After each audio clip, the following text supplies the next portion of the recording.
Hello friends, I'm SP Singh, your teacher, and in today's lecture we'll be taking up another topic of management, that is business environment. What is business environment? एक business का environment क्या होता है, किस environment में एक business काम करता है। ये कुछ हमारे गुरु हैं मैनेजमेंट के, जिन्होंने बिजनेस मैनेजमेंट को समझाने के लिए, बिजनेस एनवायरनमेंट को समझाने के लिए कुछ डेफिनेशंस देने की कोशिश की है, जिसको हम भी पढ़कर, क्योंकि जो भी before coming for this lecture I went, मैंने आपका सारा करिकुलम पढ़ा है, आपके सारा जो सिलेबस है उसको गो थ्रू किया है, और उसमें जो इम्पोर्टेंट चीज़ें हैं वो कवर कर कर अपने इस लेक्चर में लेकर आया हूँ, ताकि आप मेरे को सुनने के बाद और इन सब को पढ़ने के बाद इन स्लाइड्स को, तो this will give you an idea, sufficient idea to prepare for the exams and comfortably give exams related to the subject of business environment. So you need not worry in reading the so many pages, 100 pages of your study material. My lectures and these slides will give you an idea sufficient enough to prepare for the exams. तो बात करते हैं business environment की। What is business environment? Business environment is the aggregate of conditions, events and influences surrounding it. मेरा business जो मैं चला रहा हूँ उसके आसपास कुछ ऐसे कंडीशंस, कुछ ऐसे इवेंट्स होंगे जिसकी वजह से मैंने वो बिजनेस सेटअप किया। मैंने बिजनेस सेटअप किया हवाई चप्पल बनाने का। क्यों किया? क्योंकि लोगों को पैर में चप्पल डालने की ज़रूरत है। लोग घर से बाहर नंगे पैर नहीं जा सकते, गर्मी है, ज़मीन गर्म है, नंगे पैर नहीं चल सकते। बाथरूम जाना है, गंदी जगह है, नंगे पैर जाएंगे, गंदगी लेकर पूरे घर में घूमेंगे, ठीक बात नहीं है, चप्पल की ज़रूरत है ना। तो ये एक कंडीशन बनी जिसकी वजह से ज़रूरत पड़ी हवाई चप्पल की। अब क्योंकि लोगों को हवाई चप्पल की ज़रूरत है, इसलिए मेरे माइंड में भी आइडिया आया, क्यों ना भाई मैं एक ऑर्गेनाइजेशन बिजनेस सेटअप करूं जहां पर मैं हवाई चप्पल का निर्माण करता हूं और मार्केट में उसको बेच रहा हूं, ताकि लोग उसको खरीदें और उसका इस्तेमाल। It also says it is the environment of a business consists of all those external things to which it is exposed and by which it may be influenced directly or indirectly. कोई भी business industry में अकेला नहीं होता। अब मैंने कहा कि मैंने हवाई चप्पल बनाने की एक फैक्ट्री सेटअप कर ली है, तो क्या मैं अकेले ही इंडिया में वो हवाई चप्पल बनाने वाली, या कह लीजिए जूते बनाने वाली कंपनी हूँ? नहीं,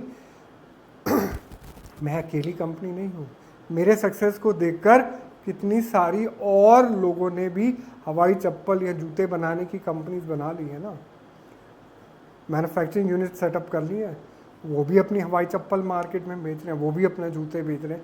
तो यानी कि मेरे पास क्या है, अब कंपटीशन है। मैं अकेला बनाने वाला और बेचने वाला नहीं हूँ मार्केट में, मेरे पास कॉम्पिटिटर्स हैं। तो ये कॉम्पिटिटर्स क्या है? मेरा एनवायरनमेंट है जिसके अंदर मेरे को अपने बिजनेस को चलाना है, उसको सरवाइव करना है और उसको आगे चलकर ग्रो करना है। Environment consist of factors that are largely if not totally external and beyond the control of individual enterprises and the management. यहाँ पर सबसे ज़रूरी बात ये समझने की है कि जो भी एनवायरनमेंट है जिसमें एक बिजनेस ऑपरेट करता है, उस एनवायरनमेंट पे आपका कोई भी कंट्रोल नहीं है। मेरा कस्टमर कैसी हवाई चप्पल चाहता है, ये तो मेरा कस्टमर जब तक नहीं बताएगा मुझे क्या पता। मैं अपनी मर्जी से हवाई चप्पल बनाकर बेचूं, ये ज़रूरी नहीं है कि वो सक्सेस हो, वो मेरे कस्टमर को पसंद आए। नहीं पसंद आ गया तो ज़रूर ख़रीदेगा, मेरे को बहुत अच्छा मुनाफा होगा। नहीं पसंद आया तो क्या होगा, चीज़ नहीं बिकेगी, मेरे को नुकसान। तो हर बिजनेस के लिए इन एक्सटर्नल फैक्टर्स को समझना बहुत ज़रूरी है, चाहे वो आपके कस्टमर्स हैं, चाहे वो आपके रॉ मटेरियल सप्लायर्स हैं, चाहे वो आपके फाइनेंशियल इंस्टीट्यूशंस हैं जो आपको लोन देते हैं, या बैंक्स हैं जहाँ पर आप अपना पैसा रखते हैं, कि कौन जो भी लोग आपके बिजनेस के साथ एसोसिएटेड है वो आपके बिजनेस को की तरक्की में कितना हेल्प आपको करना चाहते हैं, वो कितने तैयार हैं आपके बिजनेस की ग्रोथ में आपके साथ कंधे से कंधा मिलाना। तो ये सब चीज़ें अंडरस्टैंडिंग आती है बिजनेस एनवायरनमेंट को जब हम समझने की कोशिश करते हैं। यहाँ पर मैं एक और उदाहरण देता हूँ। मैं उदाहरण आपको इसलिए दे रहा हूँ दोस्तों, ये बहुत ज़रूरी है जब आप मैनेजमेंट के कोई भी कोर्स कर रहे हैं, चाहे वो MBA है, चाहे कोई डिप्लोमा कोर्स है, कि आप ज़्यादा से ज़्यादा एग्जाम्पल्स लिखने की कोशिश कीजिए। किसी सब्जेक्ट, जब मैं खुद MBA करता था तो एक बहुत ज़रूरी बात थी जो मेरे टीचर्स ने मेरे साथ शेयर करने की कोशिश की थी, जो मैं आज आपके साथ भी शेयर कर रहा हूँ, क्योंकि मैं एग्जाम्पल्स बहुत लेता हूँ। क्यों लेता हूँ? क्योंकि उन्होंने मुझे भी समझाने की कोशिश करी थी कि आप मैनेजमेंट का जब सब्जेक्ट पढ़ रहे हैं और उसका एग्ज़ाम लिख रहे हैं तो थ्योरी कम से कम कीजिए, एग्जाम्पल्स को ज़्यादा लिखिए, ताकि टीचर जो आपका चेक कर रहा है उसको भी ये समझ में आ जाएगा कि आपने उस कॉन्सेप्ट को कितना ज़्यादा समझा है। कई बार होता है ना कि थ्योरी हम ज़्यादा नहीं पढ़ पाए या कॉन्सेप्ट हमारे को नहीं समझ आया, पर उसको समझाने के लिए हमने एक बहुत अच्छा उदाहरण दे दिया, तो वो जो मार्क्स हम खो सकते थे वो उस एग्जाम्पल की वजह से सडनली हमारे को मिल गए, हमारे सब्जेक्ट में अच्छे नंबर आ गए। तो कोशिश कीजिए कि आप जितने ज़्यादा एग्जाम्पल्स लिख पाएँ अपने आंसर को सपोर्ट करने के लिए, ये आपके लिए बहुत ज़रूरी है। इस चीज़ को समझाने के लिए मैं एक और उदाहरण आपके साथ शेयर करता हूँ, मैगी नूडल्स का।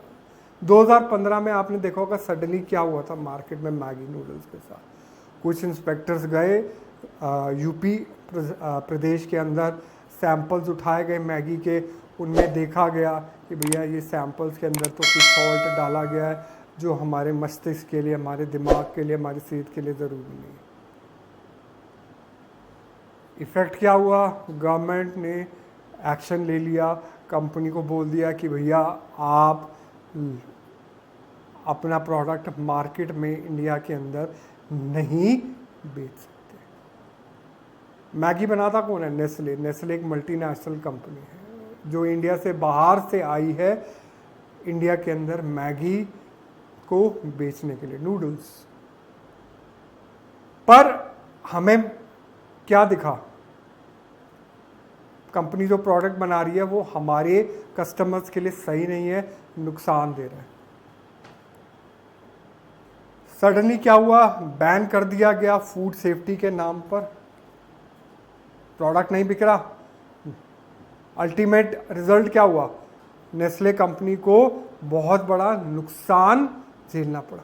क्या कंपनी ने कभी सोचा था कि मैगी जैसी चीज़ जो हर घर के अंदर बनती है, खरीदी जाती है, बनती है, लोग खाते हैं, जिसको इतना प्यार करते हैं, सडनली खरीदना बंद कर देंगे? मैगी के करोड़ों प्रोडक्ट्स जो मार्केट के अंदर ऑल ओवर इंडिया दुकानों के अंदर हैं, सडनली कंपनी को वापस बुलाने पड़ जाएंगे? कभी सोचा था? नहीं सोचा था, पर ऐसा हुआ। तो यानी कि हर एनवायरनमेंट जिसमें एक बिजनेस ऑपरेट करता है, कभी ना कभी ऐसा वक्त आ जाता है कि जहाँ पर आपने जो चीज़ नहीं सोची होगी वो इवेंट हैपन कर जाता है, हो जाता है, जो जिससे कंपनी को नुकसान होने की बहुत बड़ी आशंका हो जाती है। यही केस मैगी के साथ भी हुआ, नेस्ले को बहुत बड़ा नुकसान हुआ। पर क्या नेस्ले चुप बैठा? क्या उसने हाथ जोड़ लिए कि भैया अच्छा इंडिया में लोगों को मैगी नहीं पसंद है तो भैया हम अपनी मैगी उठाएं और हिंदुस्तान से चले गए? नहीं, लड़े, प्रोडक्ट वापस ले गए फैक्ट्री में, उसको उन्होंने खुद जांचा, परखा, उसमें क्या कमियां थी उसको अंडरस्टैंड किया, और फिर क्या किया? दोबारा से मैगी को रीलॉन्च कर दिया। आज आप और मैं फिर से वही मैगी, हमारी प्यारी मैगी, जब भूख लगती है तो 2 मिनट के अंदर अंदर निकालते हैं ना पैकेट, बनाते हैं और अपनी भूख मिटाते हैं उससे। So this is what is called business environment. Something which has happened which the business could not understand happened, but it was important for the business to understand what happened, क्यों हुआ, कैसे हुआ, उसको ठीक किया और अपने बिजनेस को सही डायरेक्शन देकर फिर से आगे ले जाने की कोशिश की। Every organization operates in a certain kind of environment. Each organization has some opportunities and threats associated with it, various forces which may be external or internal. यहाँ पर देखेंगे 2 पॉइंट्स जो मैंने बहुत ज़रूरी डिस्कस किए हैं, फोकस में लाने की कोशिश की है, अपॉर्चुनिटीज़ और थ्रेट। अपॉर्चुनिटीज़ क्या है? वो मौका जिसकी वजह से हमारा बिजनेस बढ़ सकता है। थ्रेट वो नुकसान या वो कुछ ऐसा इवेंट जो हमारे बिजनेस को नुकसान पहुंचा सकता है। हर बिजनेस की एनवायरनमेंट के अंदर अपॉर्चुनिटीज़ एग्जिस्ट करती है। हर बिजनेस किसी ना किसी थ्रेट से को हमेशा फेस कर रहा है। तो हर बिजनेस की क्या अपॉर्चुनिटीज़ हैं, वो किस मार्केट में ग्रो कर सकता है, क्या थ्रेट्स हैं। मैं वापस आपको 1990 के दशक में लेके जाता हूँ, जहाँ पर एलपीजी मॉडल इस्तेमाल किया गया, इंडिया की इकॉनमी ओपन की गई।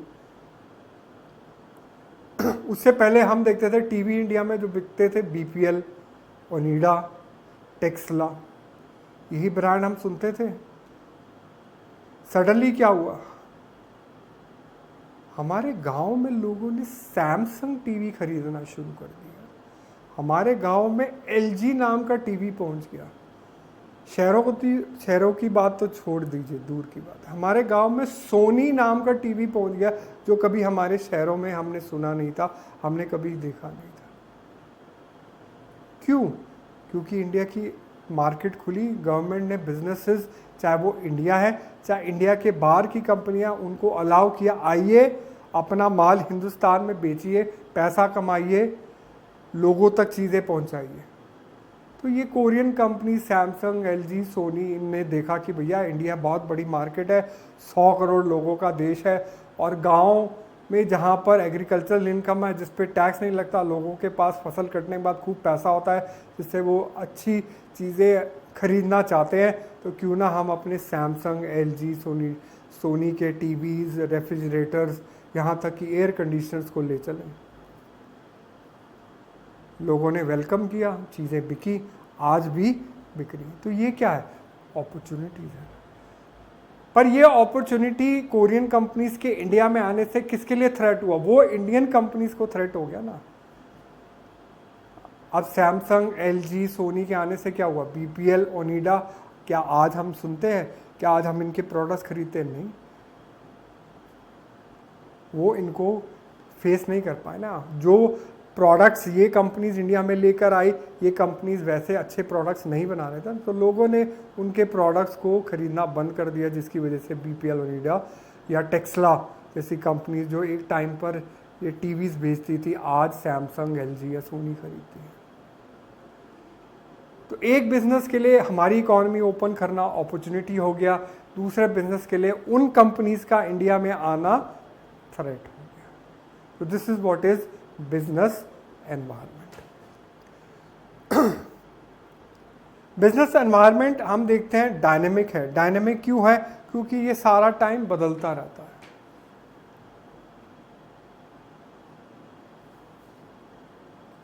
है। बैंक जाते थे,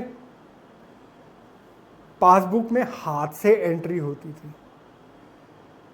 कैश लेना होता था, चाहे मेरे को अपने बैंक अकाउंट से 100 रुपया भी लेना हो, तो एक कैशियर के पास लंबी लाइन में खड़ा होना पड़ता था। आज मेरे को कैश लेना है तो क्या मैं बैंक जाता हूँ? नहीं, मैं कहाँ जाता हूँ? एक एटीएम मशीन में जाता हूँ, कार्ड डालता हूँ, पैसा निकाल। आज मेरे को अपनी पासबुक अपडेट करानी है अपने अकाउंट में, क्या मैं बैंक जाता हूँ, क्लर्क के आगे खड़ा रहता हूँ, साहब मेरी एंट्री कर दीजिए? नहीं, एटीएम मशीन के बगल में एक और मशीन लगी है पासबुक की, जो एंट्री करती है। पासबुक डालता हूँ, मेरी एंट्री कर देती है, मेरा काम खत्म 2 मिनट में। क्या है ये डायनेमिज्म है जो आज हमारे बिजनेसेस में आ गई है। हमारे बिजनेसेस ने टेक्नोलॉजी को अडॉप्ट किया, हमारे बिजनेसेस ने चेंजेस को अडॉप्ट किया है ताकि वो अपने खुद को तरक्की कर सके, हमारे सोसाइटी को नए नए प्रोडक्ट दे सके, हमारे कस्टमर्स तक ज़्यादा से ज़्यादा पहुंच सके। अगला नेचर है, इट इज़ वेरी अनसर्टेन। 2 साल पहले किसी ने सोचा था कोरोना आएगा? किसी ने नहीं सोचा था। कोरोना आया, लोग घर बैठ गए, चीज़ें बननी बंद हो गई, चीज़ें बिकनी बंद हो गई। अनसर्टेन एनवायरनमेंट हो जाता है, इट हैपन्स। बाढ़ आना, बारिश आना, प्रलय आना, ये सब फैक्टर्स किसी बिजनेस के हाथ में नहीं है। जापान जैसे देश में देखे जहाँ तो प्रलय या जिसको हम अर्थक्वेक कहते हैं आते ही रहते हैं, पर क्या जापान में कंपनीज प्रोडक्ट बनाना बंद कर देती है? क्या लोग घर से बाहर निकलना बंद कर देते हैं? क्या कंपनीज प्रोडक्ट बेचना बंद कर देती है? नहीं, बिजनेस चल रहा है। They are accustom to these uncertainties which happen with them. Corona आया, कोरोना को हमने फाइट किया, दवाइयाँ लाए, वैक्सीनेशंस लाए, वापस से अपने आप को मजबूत किया। दोबारा से अब देखते हैं आज कंपनीज प्रोडक्ट बना रही हैं, मार्केट में बेच रही हैं, वो भी बेच रही हैं, हम एज अ कस्टमर्स भी प्रोडक्ट को खरीद रहे हैं। तो अनसर्टेनिटीज़ आ जाती है एनवायरनमेंट के अंदर, जिसके लिए हमेशा कंपनीज को तैयार रहना बहुत बहुत ज़रूरी है। देन बिजनेस का एनवायरनमेंट बहुत कॉम्प्लेक्स एनवायरनमेंट है। क्यों कॉम्प्लेक्स है? क्योंकि यहाँ पर मेरे बिजनेस को इम्पैक्ट करने वाले, इफेक्ट करने वाले बड़े लोग हैं, या आम आदमी के भाषा में कहूँ कि उंगली करने वाले बहुत लोग हैं। सरकार मेरे से कुछ चाहती है। सरकार क्या चाहती है कि भैया ज़्यादा से ज़्यादा कमाओ। क्यों कमाओ? जितना ज़्यादा कमाओगे उतना ज़्यादा मेरे को टैक्स दोगे। कस्टमर आके उंगली करता है, कहता है कि भैया चीज़ अच्छी बनाओ पर सस्ती का बेचो। अब अगर चीज़ अच्छी बनाऊंगा और सस्ती बेचूंगा तो मैं मुनाफा कैसे कमाऊंगा? मुनाफा कम कमाऊंगा तो मैं अपने एम्प्लॉयज़ को सैलरी कैसे दे पाऊंगा या नहीं दे पाऊंगा? एक बहुत बढ़िया सवालिया निशान खड़ा हो जाएगा। ज़्यादा मुनाफा नहीं कमाऊंगा तो ज़्यादा टैक्स नहीं दे पाऊंगा, सरकार नाराज़ हो जाएगी। तो देखिए कितने लोग, हर कोई अपने तरीके से मेरे को इन्फ्लुएंस करने की कोशिश कर रहा है। गवर्नमेंट कहती है ज़्यादा कमाओ, कस्टमर कहते हैं कम कमाओ, एम्प्लॉयज़ कहते हैं ज़्यादा कमाओ, मैं भी कहता हूँ कि भैया जितना मैं कमा सकता हूँ उतना कमाओ। तो so much of complex situations are there. Why? Because so many different people are having an impact on my business. हर कोई अपने तरीके से मेरे बिजनेस को इम्पैक्ट करने की कोशिश कर रहा है, जिसकी वजह से कई बार बहुत कॉम्प्लेक्स हो जाता है, बहुत मुश्किल हो जाता है मेरे लिए ये डिसाइड करना कि भैया मैं अपने बिजनेस को कैसे ग्रो करूँ। Next is inter relationship. All the factors and forces of the business environment are related to each. जितने भी फंक्शंस कंपनीज के अंदर काम करते हैं, चाहे वो इंटरनल हो चाहे एक्सटर्नल हो। इंटरनल की बात करें, finance, marketing, sales, human resource, production, ये सारे एक दूसरे के साथ जुड़े हुए हैं। कैसे जुड़े हुए हैं? प्रोडक्शन, अगर प्रोडक्शन नहीं करेगा तो मार्केटिंग वाले या सेल्स वाले मार्केट में जाके क्या बेचेंगे? प्रोडक्शन वाले ने कोई प्रोडक्शन नहीं करी, सेल्स वालों की ज़रूरत है हमारे को, नहीं, निकाल दो। अब अगर सेल्स वाले सेल्स नहीं लेके आएंगे तो फाइनेंस वाले फाइनेंस या पैसे का हिसाब किताब कैसे रखेंगे? नहीं रखेंगे ना, फाइनेंस ही नहीं है तो हमारे को उसकी ज़रूरत है, चलो भैया फाइनेंस वाले लोगों को निकालो।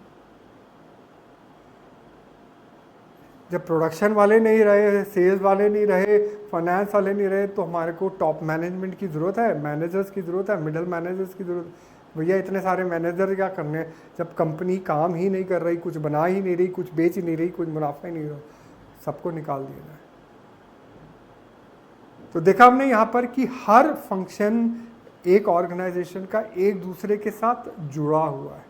प्रोडक्शन वाले प्रोड्यूस करेंगे तभी तो सेल्स वाले जाकर मार्केट में बेचेंगे।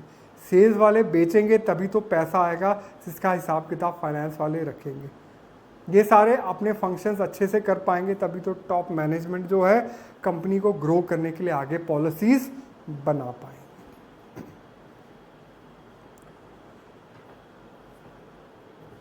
हर बिजनेस का जो एनवायरनमेंट है हम देखते हैं दो तरीके पे होता है, इंटरनल और एक्सटर्नल एनवायरनमेंट। जैसे हम कहते हैं ना हमारा भी एनवायरनमेंट क्या है, एक इंटरनल एनवायरनमेंट है, एक एक्सटर्नल। इंटरनल एनवायरनमेंट हमारा कौन है, हमारे फैमिली मेम्बर्स, हमारे माँ बाप, हमारे फादर मदर, हमारे ब्रदर सिस्टर कज़न्स, ये कौन है, हमारे इंटरनल एनवायरनमेंट में आते हैं। एक्सटर्नल में कौन आता है, हमारे फ्रेंड्स, हमारे सोसाइटी, हमारे पड़ोसी, हमारे रिश्तेदार, ये सारे एक्सटर्नल। इसी तरह बिजनेस के अंदर भी है, बिजनेस के अंदर भी एक इंटरनल एनवायरनमेंट होता है, which means factors that are within the organizations influence, या जैसे रॉ मटेरियल की बात करें, ह्यूमन रिसोर्स की बात करें, पैसे की बात करें, ये सारे वो फैक्टर्स हैं जो बिजनेस के इंटरनली अवेलेबल हैं, जिसका इस्तेमाल किया जाता है बिजनेस को ग्रो करने के लिए। इन इंटरनल एनवायरनमेंट को भी हम आगे दो हिस्सों में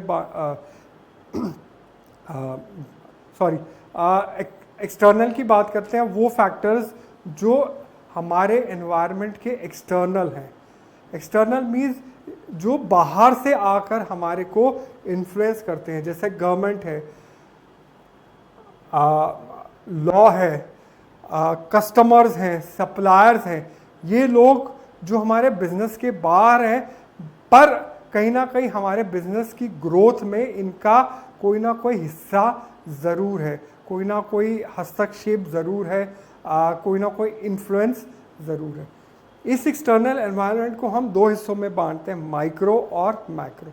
माइक्रो वो है which affects the working of the particular business, it impacts with the customers, suppliers, market intermediaries और तो जो लोग हमारे कस्टमर्स हैं, जो हमारे बैंकर्स हैं, जो हमारे पैसे का हिसाब किताब रखते हैं, जो कॉम्पिटिटर्स हैं, ये हमारे बिजनेस के बाहर के हैं, एक्सटर्नल हैं, इनका हमारे बिजनेस से रिलेशन नहीं है, पर कहीं ना कहीं इनका हमारे बिजनेस पे इन्फ्लुएंस ज़रूर है।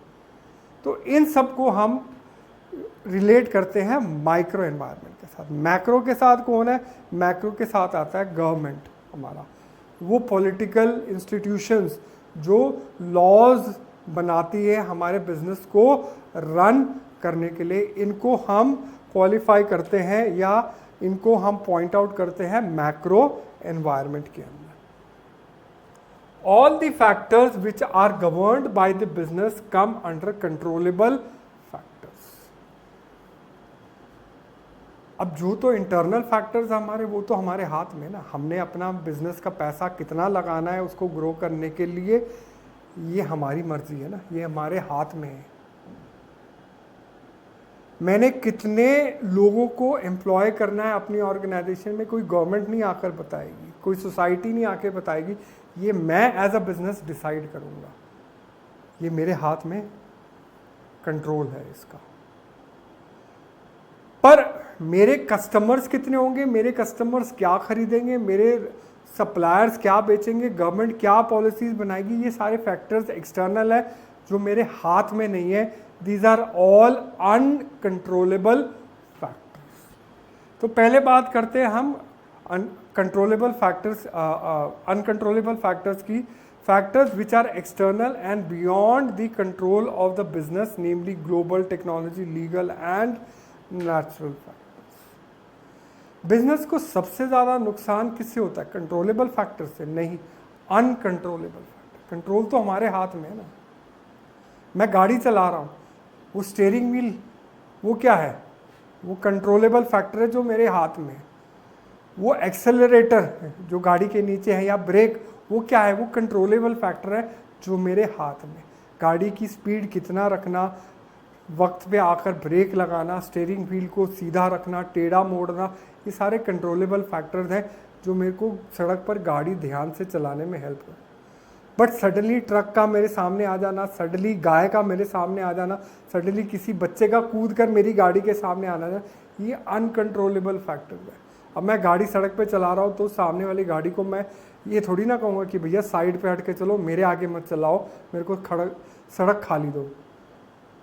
या मैं सडनली किसी ट्रक को नहीं कह दूंगा कि मेरे सामने सडनली आ जाओ, ये आपका काम नहीं है। These are uncontrollable factor. तो इसी तरह बिजनेस को भी कंट्रोलेबल और अनकंट्रोलेबल फैक्टर्स के साथ अपने बिजनेस को ग्रो करना पड़ता है। कंट्रोलेबल फैक्टर्स बिजनेस के अंदर हैं, जो उनके हाथ में है, जिन पर उनका कंट्रोल है, वो बहुत आराम से उनको कंट्रोल कर कर अपने बिजनेस को के लिए उनको इस्तेमाल कर कर ग्रो कर सकते हैं। पर दिक्कत आती है अनकंट्रोलेबल फैक्टर। अनकंट्रोलेबल फैक्टर्स को क्या हम कंट्रोल कर सकते हैं? हम कर नहीं सकते। तो हम क्या करें फिर? हमें इन अनकंट्रोलेबल फैक्टर्स को पहली बात है समझना और उनको कैसे मैनेज करना, और वो कहाँ तक हमारे को इम्पैक्ट कर सकते हैं, इसको समझना बहुत ज़रूरी। पहली बात है हम समझें हमारे एक्सटर्नल एनवायरनमेंट में जो अनकंट्रोलेबल फैक्टर्स हैं वो क्या है। Political legal factors, economic factors, social cultural factors और टेक्नोलॉजी। पहले बात करें हम पॉलिटिकल और लीगल फैक्टर्स। अब गवर्नमेंट क्या पॉलिसी बनाती है, क्या रूल्स रेगुलेशन बनाती है मेरे बिजनेस के लिए, क्या ये मेरे हाथ में है? इस साल बजट में कितना टैक्स देना पड़ेगा, क्या ये मेरे हाथ में है? नहीं, ये मेरे हाथ में नहीं है, ये गवर्नमेंट तय करती है। हाँ, गवर्नमेंट बजट बनाने से पहले, नए कोई पॉलिसी या लॉ बनाने से पहले मेरे से पूछ सकती है, पर पूछने के बाद वो क्या बनाएगी ये उसकी अपनी मर्जी है। तो ये फैक्टर मेरे हाथ में नहीं है। मैं रिक्वेस्ट कर सकता हूँ गवर्नमेंट से कि भैया कुछ पॉलिसीज़, रूल्स, लॉ ऐसे बनाइए जो मेरे बिजनेस को ग्रो करने में मेरी हेल्प करें, जो मेरे बिजनेस को हार्म ना करें। मैं रिक्वेस्ट ही कर सकता हूँ। Next is economic factors. India के अंदर कौन से प्रोडक्ट ज़्यादा बिकते हैं, किन प्रोडक्ट्स की ज़्यादा डिमांड है, ये कहाँ से आते हैं? ये कस्टमर से आते हैं। कस्टमर को क्या मैं जाकर कह सकता हूँ कि भाई साहब मैं ये चीज़ बनाता हूँ, आप यही चीज़ खरीदो, दूसरी मत खरीदो? क्या मैं ऐसा कर सकता हूँ? नहीं कर सकता। What customer wants is his own need and want या डिमांड जिसको हम कहते हैं, और वो अपनी मर्जी से ही खरीदेगा। Another factor which is uncontrollable in my hand. Next is the social cultural factor. Rajma chole की डिमांड नॉर्थ इंडिया में है, साउथ में नहीं है। इडली वड़ा की डिमांड साउथ में ज़्यादा है, नॉर्थ में नहीं है। खाने में मछली की डिमांड बंगाल में ज़्यादा है, नॉर्थ में नहीं है। तो बिजनेस को सेटअप करना और मेरे को क्या चीज़ बेचनी है एक पर्टिकुलर मार्केट में, इसको समझना, ये आता है सोशो कल्चरल फैक्टर्स। मैं राजमा छोले बनाकर साउथ में जाकर बेचूं या बंगाल में जाकर या असम में जाकर बेचूं और एक्सपेक्ट करूं खूब प्रॉफिट हो मेरे को, तो भैया नुकसान ही होगा। क्यों? क्योंकि वहाँ पर लोगों की डिमांड इन सब चीज़ों की नहीं है। Next is the technological factor. आज की डेट में टेक्नोलॉजी बहुत बहुत इम्पॉर्टेंट रोल प्ले कर रही है, और टेक्नोलॉजी आज की डेट में ऐसी है जो आज हम देखते हैं। आज मैंने मोबाइल फ़ोन सैमसंग का एक मॉडल ख़रीदा, 6 महीने बाद उसमें कोई ख़राबी आ गई, ठीक कराने लेकर गया तो मेरे को पता लगा कि भैया ये तो अब कंपनी ने मॉडल बनाना ही बंद कर दिया, कोई नया मॉडल ले आया। क्या करूँगा? फेंक दूंगा, नया मॉडल खरीदूंगा। Why? Because technology has changed. It is becoming very very important for the organizations today to keep pace with the technology. But technology के साथ भागते रहना, नई नई टेक्नोलॉजीज़ का इस्तेमाल करना, प्रोडक्ट्स को बनाना, नई टेक्नोलॉजी से रिलेटेड प्रोडक्ट्स को कस्टमर्स तक लेकर जाना, ये बहुत ज़रूरी हो गया आज की डेट में ऑर्गेनाइजेशंस के लिए। पर ये फैक्टर वो है जो बिज़नेस के हाथ में नहीं है, वेरी अनकंट्रोलेबल।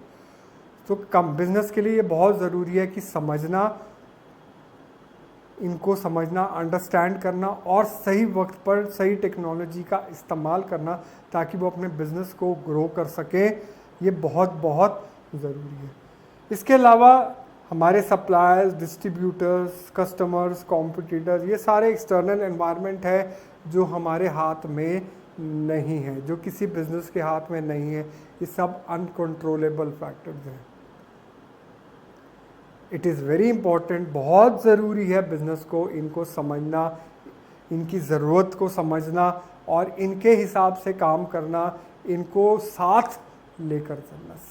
ये हमारे जितने एक्सटर्नल फैक्टर हैं ना, जितना बिजनेस इनको अंडरस्टैंड करे और जितना इनको साथ लेकर चलेगा ना, उतना ही इनके लिए ये बहुत बहुत ज़रूरी है। ज़रूरत क्यों है, इम्पोर्टेंस क्या है बिजनेस एनवायरनमेंट, क्यों ज़रूरी है हमारे को बिजनेस, एक मैनेजर को बिजनेस एनवायरनमेंट को समझना। Enable the organization to identify the business opportunities and achieving the first mover. जो चीज़ ऑलरेडी मार्केट में बिक रही है उसको मैं बनाऊं और उसको बेचकर खूब मुनाफा कमाने की कोशिश करूं, ऐसे मेरे अच्छे दिन नहीं आ सकते। क्यों? क्योंकि ऑलरेडी एक प्रोडक्ट मार्केट में एस्टैब्लिश हो चुका है। हाँ, उसको मैं सस्ता करके बेचने की कोशिश करूंगा तो शायद मेरे बिजनेस के लिए उम्मीद बन सकती है कि मैं कुछ मुनाफा कमा सकूं। तो ये हर बिजनेस के लिए बहुत ज़रूरी है अंडरस्टैंड करना कि क्या नए प्रोडक्ट्स हैं वो जो मार्केट में कस्टमर की डिमांड के हिसाब से वो लॉन्च कर सकते हैं, और जितना कोशिश करें कि वो उस प्रोडक्ट को पहले बनाकर मार्केट में लॉन्च करें ताकि ज़्यादा से ज़्यादा मुनाफा कमा सके, उतना उनके लिए बहुत ज़रूरी है। Then help the firm to identify threats and early warning signal. अब अपॉर्चुनिटीज़, थ्रेट्स, स्ट्रेंथ, वीकनेसेस, इसके बारे में आपने बहुत कुछ सुना होगा। मैं आगे चलकर अपने लेक्चर में थोड़ा सा इन पर और रोशनी डालने की कोशिश करूँगा, आपको समझाने की। Then help in adjusting and adapting to rapid changes. जैसे मैंने पहले भी कहा था कि हर बिजनेस का जो एनवायरनमेंट है वो अनकंट्रोलेबल है, खासकर एक्सटर्नल, वो सारा टाइम बदलता रहता है। आज अमेरिका में मेरे प्रोडक्ट की बहुत डिमांड है तो मैं वहाँ पर बेच रहा हूँ, कल वहाँ से डिमांड ख़त्म हो जाएगी और डिमांड यूरोप से आने लग जाएगी, तो मेरे को वहाँ पर प्रोडक्ट लेकर जाकर बेचना पड़ेगा। मैं कहूँ कि भैया मेरे तो अमेरिका में ही प्रोडक्ट बिक रहा है, मैं तो यहीं बेचूँगा, डिमांड हो ना हो, तो डेफिनेटली मेरे लिए, मेरी कंपनी के लिए ये एक अंत का सिग्नल है। क्यों? क्योंकि जहाँ पर मेरी प्रोडक्ट की डिमांड नहीं है वहाँ पे मैं अगर अपने आप को, प्रोडक्ट को बेचने की कोशिश करूँगा तो मेरी कंपनी को मुनाफा नहीं होगा, मेरे कंपनी के लिए ये एक एंड का सिग्नल हो जाएगा। Then assisting in planning and policy making, enabling the then helping in performance improvement। तो जितना बिजनेस अपने एनवायरनमेंट को समझ पाएगी उतना वो अपने बिजनेस की परफॉर्मेंस को इम्प्रूव करने में उसको मदद मिलेगी। जितनी आपके अंदर, जितनी आपको मदद मिलेगी उतना आपकी ऑर्गेनाइजेशन ग्रो करेगा। अब मैं आ जाता हूँ लास्ट और सबसे इम्पोर्टेंट कॉन्सेप्ट पे जो मैंने पहले भी अभी थोड़े देर पहले आपसे डिस्कस किया, स्ट्रेंथ, वीकनेसेस, अपॉर्चुनिटीज और थ्रेट। स्ट्रेंथ, वीकनेस, अपॉर्चुनिटीज और थ्रेट। स्ट्रेंथ मीन्स मेरे बिजनेस की अपनी क्या ताकत है, मेरा प्रोडक्ट बहुत अच्छा है, मेरा प्रोडक्ट एक बहुत इनोवेटिव प्रोडक्ट है, एक नया प्रोडक्ट है जो मार्केट में जाकर कस्टमर्स की डिमांड को मीट कर सकता है। तो ये क्या है? ये मेरी एक स्ट्रेंथ है जिसको मैं इस्तेमाल कर कर ज़्यादा से ज़्यादा प्रोडक्ट बेच सकता हूँ, ज़्यादा से ज़्यादा मुनाफा अपनी ऑर्गेनाइजेशन के लिए कमा सकता हूँ। मेरे पास अच्छा वर्कफोर्स नहीं है, अच्छे वर्कर्स नहीं है, तो ये अच्छे वर्कर्स, ये नाकारे वर्कर्स, ये ढीले वर्कर्स क्या है? मेरी ऑर्गेनाइजेशन की एक बहुत बड़ी वीकनेस है। मेरे प्रोडक्ट की मार्केट बहुत बड़ी है, मैं पूरे हिंदुस्तान में अपने प्रोडक्ट को बेच सकता हूँ, पर मेरे पास सेल्स फोर्स नहीं है, ज़्यादा लोग नहीं है प्रोडक्ट को बेचने के लिए। तो ये जो कमी है सेल्स फोर्स की मेरे लिए क्या है, ये मेरे बिजनेस की एक वीकनेस है। तो मेरे को अपना प्रोडक्ट को अगर ज़्यादा से ज़्यादा बेचना है तो इसका मतलब ज़्यादा से ज़्यादा लोग लाने पड़ेंगे, ज़्यादा लोग लाऊंगा, ज़्यादा सेल्स ऑफिसर्स लाऊंगा, ऑल ओवर इंडिया उनको एम्प्लॉय करूंगा ताकि वो मेरे प्रोडक्ट को बेच सके। तो सडनली क्या हो जाएगा, वो मेरी वीकनेस मेरी बिजनेस की एक स्ट्रेंथ बन जाए। तो strength and weaknesses are always internal to the organization, ये एक्सटर्नल नहीं है, ये कंट्रोलेबल है। मेरी ताकत मेरे हाथ में, मेरी वीकनेस मेरे ही हाथ में। मेरे को अपनी ताकत का इस्तेमाल कितना करना है, मेरे को अपनी वीकनेस को कितना छुपाना है और उसको ताकत में कन्वर्ट करना है, ये सब मेरे हाथ में। These are all controllable. Opportunities are those which are in the market and threats which are always there in the market. तो opportunities और threat वो है जो मेरे बिजनेस के एक्सटर्नल एनवायरनमेंट से आ रहे हैं। वो opportunities और threat, opportunities कहेंगे कि मौका, और threat एक नुकसानदेह सिचुएशन। ये सब चीज़ें हैं जो मेरे हाथ में नहीं है। मौका भी है, ये मेरे हाथ में नहीं है ना। आज मेरा कॉम्पिटिटर ढीला पड़ गया है, उसके पास एक अच्छा प्रोडक्ट नहीं है बेचने के लिए, तो ये क्या है, मेरे लिए एक अपॉर्चुनिटी बन गई है कि मेरा कस्टमर जो कॉम्पिटिटर है वो मार्केट से एग्जिट कर रहा है, तो मेरे प्रोडक्ट की डिमांड सडनली बढ़ गई है। या मैं ऑलरेडी इस मार्केट में बेच रहा हूँ और बहुत सारे लोग आ गए और बहुत सारी कंपनीज आ गई इस मार्केट में बेचने के लिए, तो ये क्या हो गया, मेरे बिजनेस के लिए सडनली ये कॉम्पिटिटर्स एक थ्रेट बन गए कि भैया अब आप अकेले नहीं हैं यहाँ बेचने वाले, अब हम भी हैं। अब कस्टमर को खरीदते वक्त एक प्रोडक्ट के बारे में जानना ज़रूरी नहीं है, अब 10 प्रोडक्ट उस चीज़ से रिलेटेड मार्केट में बिकते हैं जिसके बारे में उसके लिए जानना ज़रूरी है। वो जानता है, पहचानता है और उसके बाद डिसीजन लेता है खरीदने के लिए। तो this is what is called threat. तो it is very important for a business to understand its strengths and weaknesses and what opportunities and threat lie in the market for them. If they are able to understand it, somewhere they will be able to understand their business environment. तो business का environment जो है ये इन 4 शब्दों पे strength, weakness, opportunities और threat के आसपास ही रोटेट करता है। जो बिजनेस इनको अंडरस्टैंड कर पाता है वो आगे चलकर progress. So thank you friends for attending this lecture, or I once again want to share कि whatever queries you have, you can always get back to us, and I will also be sharing my material with you so that you can at your convenience read through all these things and prepare for exam. So thank you so much.